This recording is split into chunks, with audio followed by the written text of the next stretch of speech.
Hello दोस्तों, very good evening all of you. स्वागत है आप सभी लोगों का फोकस कॉन्सेप्ट्स में।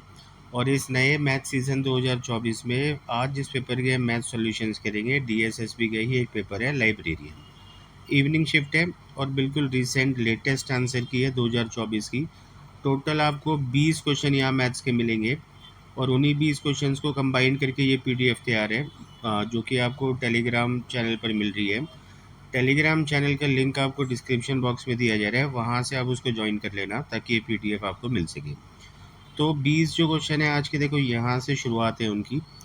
मीडियम इंग्लिश है बट हम उसको ट्रांसलेट करते चलेंगे, हिंदी वाले बच्चे बिल्कुल भी निराश ना हो। पहला क्वेश्चन है, कहते हैं एल की जो आय है वो 110% है एन की आय का, और उसी तरीके से एल का जो खर्चा है वो 90% है एन के खर्च का। यहाँ तक एक बार आप क्या करो, इनकम और एक्सपेंडिचर्स का यानी आय और खर्च का आप रेशियो बनाओ एल और एन का। तो जैसे कि एल की आय 110% है तो आप लिखोगे रेशियो 11:10। उसी तरीके से जो खर्च करता है एल वो 90% है एन की तुलना में, तो ये रेशियो बनेगा 9:10। अब आगे, ताकि हम इन दोनों रेशियोज़ को कंपेयर कर सके, बैलेंस कर सके, तो एक बहुत अच्छी बात इसने यहाँ में बता रखी है, एन अपनी आय का 20% बचत करता है। 20% का मतलब है 1/5, मतलब 5 में से वो 1 बचाता है तो 4 खर्च करता है। तो कुल मिला के एन की इनकम और एक्सपेंडिचर्स का जो रेशियो है वो हमें 5 और 4 बनाना है, जबकि आपके सामने है एन का इनकम और एक्सपेंडिचर का जो रेशियो है वो है फ़िलहाल 1 और 1। तो इसको 5 और 4 बनाने के लिए आप सिंपली ऊपर 5 से और नीचे 4 से इंटू कर दो। सेम आपको यहाँ भी इंटू 5 इंटू 4 करना होगा। अब इसने पूछा है एल जो बचत करता है वो अपनी इनकम का बताओ कितना % बचत करता है। तो आपके सामने 55 कमाता है, 36 खर्च करता है, और 55 में से आप 36 घटाओगे तो सेविंग्स उसकी 19 आई आउट ऑफ 55 में से, और परसेंट के लिए 100। बस जैसे आप इसको कैलकुलेट करोगे तो आपको बिल्कुल आसानी से आंसर मिल जाएगा। इसके बाद बढ़ते हैं अगले क्वेश्चन नंबर 2 पे। मेंसुरेशन का क्वेश्चन है आपका परसेंटेज के साथ। कहता है कि लंबाई चौड़ाई एक घनाभ की 16% से बढ़ा दी जाती है, तो बताओ उसकी ऊंचाई को कितने प्रतिशत से घटाना होगा ताकि जो आयतन है वो अपरिवर्तित रहे। क्यूबॉइड की यहाँ बात हो रही है यानी घनाभ की, और वॉल्यूम आप समझते हो L into B into H होते हैं। तो L और B का तो देखो आप रेशियो भी बना सकते हो, H को छोड़ देते हैं और तीनों को मल्टीप्लाई करने से वॉल्यूम बनते हैं। अगर मैं पूछूं कि लंबाई का रेशियो बताओ तो आप बोलोगे लंबाई 16% से बढ़ी है। 16% की फ्रैक्शन होती है 4/25। तो 25 अगर पहले थी लंबाई, अब वो 4 बढ़कर 29 होगी। उसी तरीके से चौड़ाई का भी रेशियो आपका सेम बनेगा क्योंकि वो भी 16% से बढ़ाई गई है। अब आप ध्यान से समझो, हाइट का हमें रेशियो तैयार करना है। वॉल्यूम का रेशियो भी हमारे पास है 1:1। वॉल्यूम सेम रहना चाहिए, इसका मतलब 1:1 में होना चाहिए। अब ध्यान से आप देखो L इंटू बी, और ये L इंटू बी आप बोलोगे 625 और 841 बनते हैं। और अगर जो मैं इसको लिख दूँ पलट कर, मतलब यहाँ मैं 841 लिख दूँ और यहाँ 625 लिख दूँ, तो आप समझ रहे हो बिल्कुल आसानी से लंबाई गुना चौड़ाई गुना ऊंचाई दोनों जगह पर सेम हो जाएगी, यानी 1:1 बन जाएगा। तो बस इसी कॉन्सेप्ट से आपके पास हाइट का रेशियो आ गया, और आपके सामने है 841 की जगह 625 आपको हाइट करनी है, यानी 216 डिग्रीज करना होगा 841 पर, और इंटू 100। और जैसे ही आप इसको सॉल्व करोगे तो आपको आंसर मिल जाएगा 25.68%। बढ़ते हैं इसके बाद क्वेश्चन नंबर 3 पे। क्वेश्चन में आपको एक पाई चार्ट दिखा रखे हैं और बताया है कि एक आदमी 7200 खर्च करता है टोटल 7 वस्तुओं पर, और कितना खर्च वो किस वस्तु पर करता है वो आपको डिग्री वाइज दिखा रखे हैं। ये सब मिलाकर डिग्री जो है 360 बननी चाहिए। जैसे कोई भी चीज़ परसेंटेज में कंप्लीट होती है 100%, तो डिग्री में वो होती है 360 डिग्री। अब आपसे क्या पूछा जा रहा है, सीधा चलते हैं। कहते हैं कि जो सी पर खर्च किया है वो बताओ डी पर खर्च किए गए खर्चे का कितना प्रतिशत है। अब क्योंकि ये क्वेश्चन परसेंटेज बेस्ड है तो आपको 7200 या रियल डाटा का कोई यूज़ नहीं करना।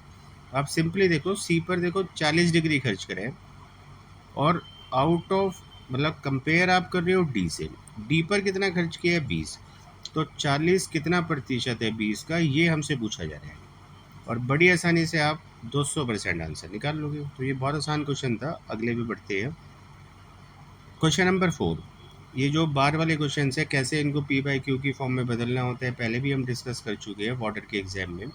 करना आपको ये है 562 में से आप माइनस करोगे उस नंबर को, उन डिजिट्स को जिन पर बार नहीं है, यानी 56 को, और अपॉन में सबसे पहले आप देखोगे कितने डिजिट्स पर बार है। सिर्फ एक डिजिट पर है, आप एक 9 लगाओगे और जितने डिजिट्स पर बार नहीं होता उतनी ही आप 0 लगाओगे। बस जैसे ही आप इसको सॉल्व करोगे आपको नज़र आ रहा है 506/900 ही इसका आंसर होगा। क्वेश्चन नंबर 5 पे आ जाते हैं। यहाँ आपको बताया जा रहा है एक पार्क है और ये पार्क जो है स्क्वायर शेप में है। इसका मतलब है चारों तरफ से उसकी जो भुजाएं है वो बराबर है। अच्छा, इस पार्क के अंदर हमें बनाना है एक रास्ता और वो रास्ता इन्होंने 3 मीटर बोले है। 3 मीटर बहुत ज़्यादा हो जाएगा, इसको ठीक कर लेते हैं। ये भी 3 सेंटीमीटर होना चाहिए।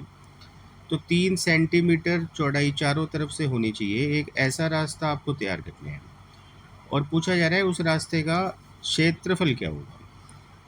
तो ध्यान से आपको समझना है। देखो ये साइड हमें गिवन है 8। यहाँ आपको सिंपली फार्मूला याद रखना है। ये जो कभी भी अगर रास्ता अंदर बनेगा तो आप फार्मूला याद रखो 2x इंटू में sum of sides. Sum of sides अगर रेक्टेंगल है तो आप l प्लस बी करो, अगर स्क्वायर है तो आप a प्लस ए करो। सम ऑफ साइड्स का मतलब होगा sum of two sides, two adjacent sides, और उसमें से आप माइनस करोगे 2x को। तो ऐसे आप निकाल सकते हो इस रास्ते का एरिया। x का मतलब यहाँ पर रहेगा आपका जो जितना चौड़ा रास्ता आपने छोड़ना है, यानी 3। तो आप 2x को 6 लिखोगे। सम ऑफ टू एडजेसेंट साइड, अगल बगल वाली दो साइड्स को आप जोड़ते हो, 8 और 8 16, माइनस 2x करोगे फिर से 8, मतलब सॉरी 6। तो 16 में से 6 गया 10 और 10 गुना 6 60। 60 इस क्वेश्चन का रहेगा आंसर। ये फार्मूला आपको याद रखना है। रेक्टेंगल का अगर केस होता है तो ये फार्मूला बनता है 2x इंटू में l plus B minus 2x inside का, अगर इनसाइड आप रास्ता बनाते हो।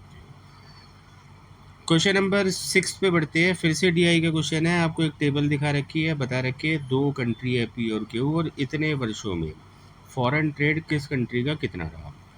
क्वेश्चन क्या पूछ रहे हैं सीधे उस पर चलते हैं। कहते हैं एक तो यहाँ K1 है। K1 का मतलब है average foreign trade by company P in all the 5 years. तो पी का 5 वर्षों का जो फॉरेन ट्रेड का एवरेज है उसकी वैल्यू K1 है। आप यहाँ इन नंबर्स का एवरेज निकालोगे तो पहले आपको सम करना होगा। इसको जोड़ते चलते हैं। 220 और 200 420, 420 और 25 545, 660 और 85 यानी 740, 745। तो K1 की वैल्यू आपको मिलेगी एवरेज निकालने से सम अपॉन में नंबर ऑफ टर्म्स। आप इसको कैलकुलेट करोगे तो 149 आपको मिल रहे हैं। उसी तरीके से K2, तो K2 कहते हैं डिफरेंस है दोनों ने जो 5-5 साल में फॉरेन ट्रेड्स किए हैं उनका। तो P का तो देखो हमने सब निकाला ही था अभी। दोबारा से यहाँ लिख देते हैं 745 आया था, जबकि Q का हम टोटल कर लेते हैं 95 और 155, मतलब ये बनेगा आपका 250। 250 और 245 495, 500 720 860। तो K2 का मतलब है इन दोनों का डिफरेंस, और 860 और 745 का डिफरेंस आप समझ रहे हो 115 होते हैं। इससे पहले K1 मैंने आपको निकाल कर दिखाया था जो कि 149 आया था, और हमें दोनों का डिफरेंस करना है। तो बिल्कुल आसानी से आपको 34 आंसर मिल रहे हैं।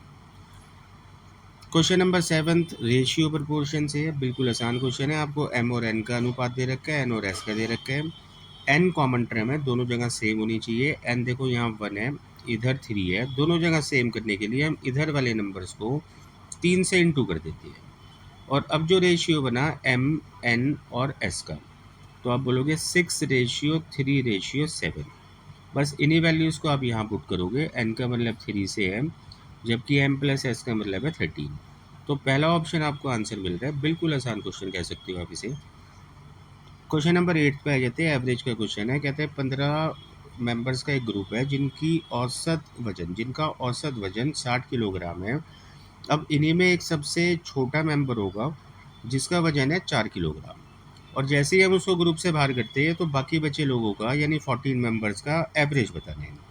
देखो डिटेल बिल्कुल नहीं करना, शॉर्टकट से आप जा सकते हो। कॉन्सेप्ट है एक, अब ऐसे समझो 15 लोगों का एवरेज 60 है, तो इसका मतलब है हर एक मेंबर को आप 60 किलोग्राम ही समझो।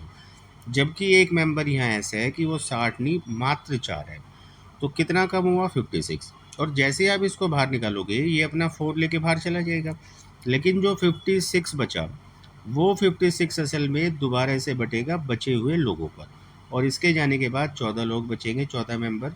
हर एक को फ़ायदा होगा 4-4 का। जो उनका एवरेज चल रहा था 60 वो 4 से इंक्रीज़ हो जाएगा और नया एवरेज हो जाएगा 64। तो उम्मीद है आपको समझ आया होगा, आसान सा कॉन्सेप्ट है। क्वेश्चन नंबर 9 पे आ जाते हैं। परसेंटेज का क्वेश्चन है। एक शहर की जनसंख्या हर वर्ष 20% से बढ़ती है, तो बताना है कि शहर की जनसंख्या वर्तमान में क्या होगी जबकि 2 वर्ष बाद 21,600 होगी। बहुत सारे कॉन्सेप्ट है इसके भी, एक मैं आपको आसान तरीका बता देता हूँ, रेशियो मेथड। 20% की फ्रैक्शन 1/5 होती है, तो आप बोलोगे 5 से 6 हुई पहले साल, और दूसरे साल भी सेम ही रेशियो बनता है। अब आप क्या करो, कंबाइन करो कि इकट्ठा 2 साल में क्या हुआ। तो 5 इंटू 5 25 होते हैं, और 6 इंटू 6 36। 25 रिप्रेजेंट करता है पहले वाला जो पहले टाइम गुजर चुका है यानी प्रेजेंट, और बाद वाला नंबर बाद वाले टाइम को रिप्रेजेंट करता है यानी ये 2 साल बाद की है, 2 ईयर्स लेटर। तो आपको देखो यहाँ जो पॉपुलेशन दे रखी है रियल डाटा, वो 2 साल बाद की है यानी ये 36 की वैल्यू है। तो जैसे ही आप 21600 को डिवाइड करोगे 36 से, आपको 1 की वैल्यू मिलेगी, और प्रेजेंट पॉपुलेशन निकालनी है यानी 25 की वैल्यू आपको निकालनी है। हालांकि कैलकुलेशन बड़ी आसान है। 36 6 ज़ा 216 होते हैं यानी 600 बारी घटा, और 25 6 ज़ा 150 और 2 0 15,000 इस क्वेश्चन करेगा आंसर। क्वेश्चन नंबर 10 पे आ जाती है। कहते हैं एक आदमी है, किसी बिंदु से 20 किलोमीटर प्रति घंटे की चाल से निकलता है सुबह 7 बजे। उसके 2 घंटे बाद यानी कि 9 बजे एक दूसरा आदमी उसी बिंदु से निकलता है और उसी दिशा में निकलता है। हालांकि उसकी स्पीड ज़्यादा है 35 किलोमीटर प्रति घंटा, तो इसका मतलब जो इससे पहले वाला आदमी निकला था वो उसको ओवरटेक कर सकते हैं। यही हमसे पूछा जा रहा है कि बताओ कितने बजे ऐसा होगा कि ये जो दूसरा आदमी जो कि 9 बजे निकले हैं ये 50 किलोमीटर आगे आ चुका होगा पहले वाले से। तो आपको ध्यान से समझना है। अब देखो, अभी तो ये दूसरा आदमी खैर कितना पीछे है आपको ये पता करना है। पहला आदमी 7 बजे निकलता है, दूसरा आदमी 9 बजे, यानी दूसरे आदमी के निकलने से पहले तक 2 घंटे पहले तक ये आदमी चलता रहा। इसकी स्पीड 20 है और 2 घंटे में इसने 40 किलोमीटर चल लिया। तो जिस पॉइंट से ये दूसरा आदमी चलना शुरू होगा वहाँ से पहला आदमी 40 किलोमीटर आगे चल रहा है, आप समझ रहे हो। तो 40 किलोमीटर तो देखो दूसरे आदमी को चलना होगा ताकि उसके बराबर आ सके, और फिर से उसको आगे भी जाना है 50 किलोमीटर। तो कुल मिला के 90 किलोमीटर, 90 किलोमीटर इसको एक्स्ट्रा चलना होगा। सेम डायरेक्शन है, स्पीड आप समझते हो सेम डायरेक्शन में माइनस होती है। 35 और 20 का डिफरेंस 15 होगा, यानी जब दूसरा आदमी चलना शुरू होगा उसके 6 घंटे बाद ऐसा होगा। और दूसरे आदमी ने 9 बजे चलना शुरू किया था, तो आप हिसाब लगा लो 9 बजे के 6 घंटे बाद क्या टाइम होगा, आप बोलोगे 3 PM। तो उम्मीद है आपको समझ आया होगा, क्वेश्चन ईजी था। क्वेश्चन नंबर 11 पे आ जाते हैं। मैंसुरेशन का फिर से एक क्वेश्चन है। यहाँ पर बात हो रही है कि एक लंबाई चौड़ाई ऊंचाई आपको देखो दिखा रखी है, तो इसका मतलब एक घनाभ है, और इस घनाभ में जो बड़ी से बड़ी छड़ी रखी जा सकती है यानी कि डायगनल आपसे पूछा जा रहा है। क्यूबॉइड में डायगनल का फार्मूला आपको याद होना चाहिए, अंडर रूट में L² plus B² plus H²। तो 8 का स्क्वायर आप करोगे 64 होता है, 12 का स्क्वायर आप करोगे 144 होता है, 16 का स्क्वायर आप करोगे 256 होता है। इसको जैसे ही आप जोड़ोगे तो अंडर रूट में 464 बना, और फर्दर आप इसको सॉल्व करके ये बिल्कुल लिख सकते हो। थर्ड ऑप्शन इसका आंसर रहेगा। इसके बाद बढ़ते हैं अगले क्वेश्चन नंबर 12 में। टाइम एंड वर्क से ये क्वेश्चन आपको बताया जा रहा है, सुरेश किसी काम को 10 दिन में पूरा कर सकता है अगर वो डेली 1 घंटा दिन में काम करे। तो आप यहाँ से अगर कन्वर्ट करना चाहो तो कर सकते हो। आप कह सकते हो कि सुरेश किसी कंप्लीट काम को करने में 10 घंटे लेते हैं। उसी तरीके से शालू 2 दिन में किसी काम को पूरा कर सकती है अगर वो डेली 5 घंटे काम करे। तो 2 इंटू 5 यहाँ भी देखो 10 घंटे आ रहे हैं, मतलब शालू भी इस काम को 10 घंटे में कर सकती है। दोनों का टाइम सेम है तो आप समझ रहे हो दोनों की क्षमताएं भी सेम होगी। आप टोटल वर्क को 10 मान सकते हो और क्षमता जो है दोनों की ही एक एक होगी। अब ये आगे क्या कहते हैं समझते हैं। कहते हैं कि कितने घंटे हमें दोनों को मिलाकर काम कराना चाहिए एक दिन में ताकि ये काम 10 दिन में कंप्लीट हो जाए। अब देखो टोटल वर्क है ये 10 और 10 दिन में आपको अगर कंप्लीट कराना है तो इसका मतलब है कि एक वर्क होना चाहिए, एक यूनिट वर्क हर एक दिन होना चाहिए। जबकि दोनों को अगर आप मिलाकर 1 घंटा काम करा दोगे तो ये तो 2 वर्क हो जाएगा। तो आप समझ रहे हो कि हमें दोनों को मिलाकर एक नहीं बल्कि आधा घंटा काम कराना चाहिए, तभी एक काम दिन का होगा। आंसर होगा 0.5 आवर्स। क्वेश्चन नंबर 13 पर आ जाते हैं। कहते हैं कि एक नंबर है जिसका 24% और दूसरे नंबर का 12%। तो इनको अगर आप जोड़ोगे तो ये बराबर होगा पहले नंबर के 3% और दूसरे नंबर के 4% के योग के 6 गुना के। तो एक छोटी सी यहाँ पर आप बना लो इक्वेशन। फर्स्ट नंबर को आप x मान लो, सेकंड को y मान लो। तो 24% x और हमें जोड़ना है दूसरे नंबर का 12%। तो आप ऐसे लिख सकते हो और ये रिजल्ट बराबर है 6 गुना के। किसका 6 गुना? तो 3% पहले नंबर का और 4% दूसरे नंबर का, इस सम का 6 गुना है ये। अब बस इसको सिंपली सॉल्व करते हैं। आप 6 से मल्टीप्लाई करोगे तो समझ रहे हो यहाँ 18% x आ जाएगा और 6 से गुना जब यहाँ करोगे तो 24% y आ जाएगा। x वाले नंबर्स को आप एक तरफ कर लो, y वालों को एक तरफ। तो 18 इधर गया तो 6x बचा और 12 को उधर ले जाओगे तो 12y और परसेंटेज से परसेंटेज ही मैंने काट दिया और x अपॉन वाई यहाँ से आपको 12/6 यानी 2:1 मिल रहा है। तो फिर से एक आसान क्वेश्चन था। क्वेश्चन नंबर 14 पे बढ़ते हैं। प्रॉफिट एंड लॉस से है। कहते हैं उमेश 2 कुर्सियों को बेचता है 1404 रुपये प्रति कुर्सी की दर से। हालांकि पहली कुर्सी पर उसको 35% का लाभ होता है जबकि दूसरी कुर्सी पर उसको 35% की हानि होती है। तो बताना है टोटल उसको इस पूरी डील में कितने रुपए का लाभ या हानि रही। अब करना कैसे है, देखो बड़ा सिंपल सा क्वेश्चन है ये। दोनों जगह सेलिंग प्राइस सेम है। आप कॉस्ट प्राइस निकालो। मतलब आपको अगर निकालना है पूरी डील में कितना प्रॉफिट लॉस हुआ तो आपको सिंपली 2 चीज़ें चाहिए कि दोनों को मिलाकर कितने में खरीदा और दोनों को मिलाकर कितने में बेचा। तो कितने में बेचा वो तो खैर आपके सामने है। दोनों को सेम रेट पर बेचा है 1404। तो आप बोलोगे 2808 में मिलाकर बेचा होगा। अब आपको चाहिए दोनों आर्टिकल्स का सीपी और वो ऐसे निकलेगा कि जो पहली वस्तु हमने बेची थी 1404 में तो हमें यहाँ 35% का प्रॉफिट था, मतलब ये 135% हुआ। और अगर मैं यहाँ 100 से मल्टीप्लाई करूँ तो ये 100% यानी कॉस्ट प्राइस आ जाएगा। उसी तरीके से जो सेकंड आर्टिकल है 1404 में ही हमने बेचा था बट हमें यहाँ लॉस हुआ था 35 का। तो आप बोलोगे 65% की ये वैल्यू है और हमें निकालनी है 100 की। तो ऐसे आप दोनों आर्टिकल्स का मिलाकर निकाल सकते हो कॉस्ट प्राइस। इसको कैलकुलेट करते हैं। अब इसको पहले 5 से काट लो, 20 बारी और 27 बारी, और 27 से इसको काटोगे तो 5 बारी 135 और 2 और 52 गुना 20 आप समझ रहे हो 1040। ऐसे ही आप यहाँ कैलकुलेट करोगे। 5 से 13 बारी काटोगे 20 बारी और 13 से इसको काटा जाए 1 बारी 13, 0 और 8 और जब आप मल्टीप्लाई करोगे तो ये बनेगा 2160। अच्छा दोनों को जोड़ के आप समझ रहे हो 3200 बनेगा। तो यानी हमने 2 चीज़ें मिलाकर खरीदी थी 3200 में बट हम उसको बेच पाए 2808 में। तो ये लॉस है। और कितना लॉस है तो आप बस माइनस करोगे आपको आंसर मिल जाएगा 392। क्वेश्चन नंबर 15 में बढ़ते हैं। बताया जा रहा है एक आदमी 75,000 रुपये उधार लेता है 12% की दर पर और ये साधारण ब्याज की दर है। 4 वर्षों के लिए उधार लेते हैं। हालांकि ये उधार लेते ही वो पैसा आगे किसी और को मतलब उधार दे देते हैं और उससे वो खुद लेते हैं 15.5% प्रति वर्ष 4 साल के लिए।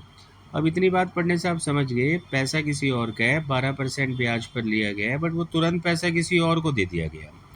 तो 12% उसने खुद ब्याज देना है, जबकि उसको 15.5 मिल रहे हैं, तो वो 3.5% कमाएगा एक साल में। मतलब हर एक साल वो 3.5% कमाएगा।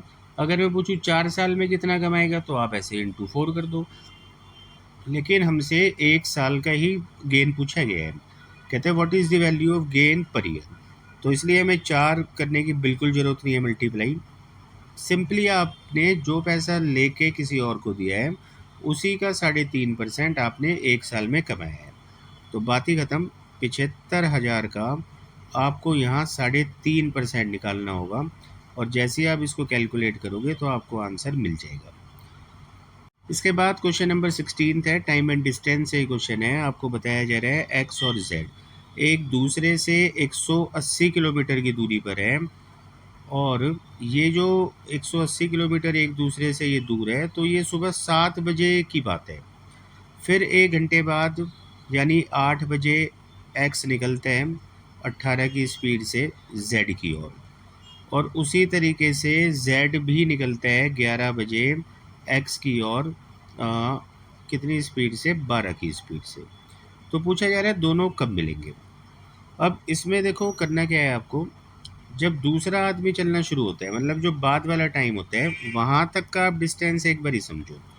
ये 8 बजे निकला है और 11 बजने में 3 घंटे है अभी, तो 3 घंटे इसको अलग से चलवाते हैं, और आप समझ रहे हो 3 घंटे में ये 18 की स्पीड से 18 गुना 3 54 किलोमीटर चल चुका होगा।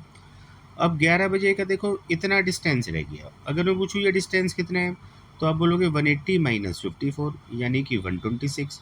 तो दोनों के बीच की दूरी 11 बजे मात्र 126 किलोमीटर थी, और आमने सामने जो स्पीड होती है वो ऐड होती है, तो 30 की स्पीड से ये इन्होंने कवर करने हैं। अब इसको सॉल्व करते हैं। 6 से आप काटोगे 21 बारी, और 6 से 5 बारी, फिर 5 4 ज़ा 21 1/5। तो 4 सहित 1/5 आ रहा है। मतलब अगर आप इसको मिनट में कन्वर्ट करते हो, 4 घंटे तो खैर ठीक है, ऊपर का 1/5 गुणा 60 कर दो, तो आपको मिलेंगे 12 मिनट। तो 11 बजे के 4 घंटे 12 मिनट बाद दोनों मिलेंगे, और 11 बजे के 4 घंटे 12 मिनट बाद टाइम हो जाता है 3:12। तो उम्मीद है आपको समझ आया होगा। क्वेश्चन नंबर 17 पर आ जाते हैं। बताया जा रहा है एक ट्रेन की स्पीड 72 किलोमीटर पर आ रहा है, 72 किलोमीटर प्रति घंटे की चाल से ट्रेन आगे बढ़ती है, और 450 मीटर इस ट्रेन की लंबाई है। प्लेटफॉर्म जो कि 470 मीटर लंबा है, इसे पार करने में ट्रेन को कितना टाइम लगेगा। आपने पढ़ा होगा जब भी किसी बड़े ऑब्जेक्ट को ट्रेन क्रॉस करती है, तो अपनी लंबाई के साथ साथ ऑब्जेक्ट की लंबाई भी चलनी होती है। तो टोटल डिस्टेंस जो ट्रेन को चलना होगा 450 प्लस 470 यानी कि 920, और 920 मीटर है। हालांकि स्पीड आपके पास किलोमीटर पर आवर में है, बट आप उसको 5/18 करोगे तो ये स्पीड 20 मीटर पर सेकंड बन जाएगी। तो आप इसको ना 20 मीटर पर सेकंड से डिवाइड करो ताकि टाइम आ जाए, और बिल्कुल आसानी से टाइम सेकंड्स में 46 आपको मिल रहे हैं। बढ़ते हैं क्वेश्चन नंबर 18 पे। आपको यहाँ 3 सक्सेसिव डिस्काउंट दे रखे हैं, 2, 5 और 20%, और पूछा जा रहा है तीनों मिलाकर बताओ कितने परसेंट के बराबर है। कई बार हमने डिस्कस किया है कि 2 सक्सेसिव डिस्काउंट्स को सिंगल डिस्काउंट में बनाने के लिए ये फार्मूला होता है। तो आप इस फार्मूले को लगा के कम से कम 2 तो निकाल ही लो। 20 और 5 का हम निकाल लेते हैं। 20 और 5 25, और उधर से 20 गुना 5 100/100 1। तो आप समझ रहे हो इन दोनों से आपको 24 मिल गया। अब आप 24 और 2% के बीच फिर से एक बारी सेम फार्मूला लगाओ, तो 2 और 24 26 हुआ, माइनस एक्स वाई का मतलब 24 गुना 2 48/100 यानी 0.48, और बिल्कुल आसानी से आपको आंसर मिल रहा है देखो 25.52%। आसान क्वेश्चन था। क्वेश्चन नंबर 19 पे बढ़ते हैं, ये उससे भी आसान है। 20% अब लिखते चलो। आपको 20% का 80% का मैं फ्रैक्शन बनाता चल रहा हूँ, और फिर इसका 5/4, और ये सब निकालना है 1250 का। तो 4 से 4 कटा, 5 से 5 कटा, और 5 ने काटा 250 बारी। तो बिल्कुल फ्री का क्वेश्चन था। लास्ट क्वेश्चन नंबर 20 पे चलते हैं। आपको बता रखा है इनमें से पूछा जा रहा है कौन सा इनमें से नंबर है जो 9 से डिविजिबल है। 9 का डिविजिबिलिटी टेस्ट आपको आना चाहिए, विभाज्य के नियम कि जो भी नंबर है उसके सभी अंकों का योग 9 के टेबल में आना चाहिए, तो वो नंबर 9 से डिविजिबल होते हैं। अब यहाँ अगर आप करोगे सभी डिजिट्स का सम 1 प्लस 5 प्लस 4 प्लस 0 तो 10 मिल रहा है, और 10 9 के टेबल में आता नहीं है, तो ये नंबर 9 से नहीं कटेगा। इस नंबर को चेक करते हैं, 5 और 2 7, 7 और 9 16 और 2 18, और 18 9 के टेबल में आता भी है, इसका मतलब ये नंबर 9 से है डिविजिबल। तो यहाँ ये लाइब्रेरियन 2024 का पेपर ख़त्म होता है। मिलते हैं जल्द किसी और आंसर की के साथ, जब तक आप इसको कंप्लीट करो। Thank you.